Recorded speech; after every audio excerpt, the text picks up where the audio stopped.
Hi, I'm Dave Casey.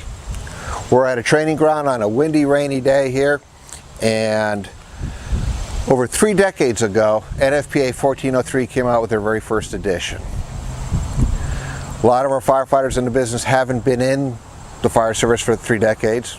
Some of them haven't been on earth for 3 decades yet. If you go back to the original 1403, we talked about acquired structures, we talked about making them safe, we talked about some basic training for the firefighters before they entered into it. Of course, scene safety, our staffing, and it did include, like I said, some basic 1001 skills.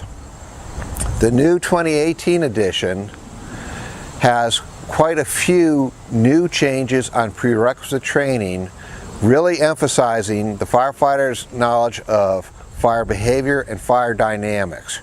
Really trying to get that to know that enemy better in order to improve our fire scene operations and to improve our firefighter safety.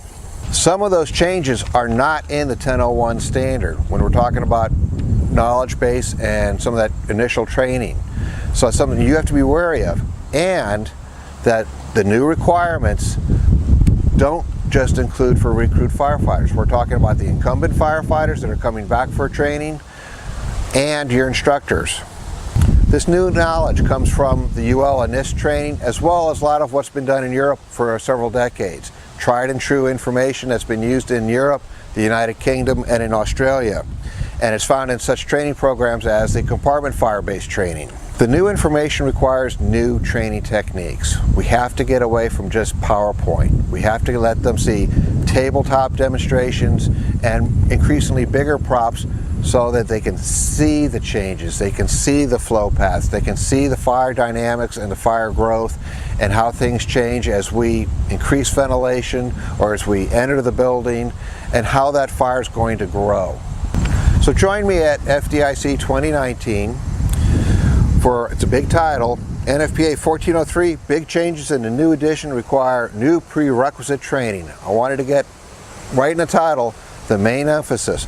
But there's other things we're going to cover that day. We need to go over the new teaching techniques for those new objectives. What are those new requirements? We want to go over the expanded scope of 1403 as it now encompasses more props than it did before, and also the operational changes with instructors and instructor requirements.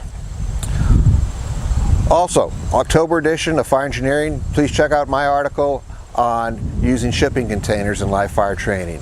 I hope to see you at FDIC 2019. Thank you for your time.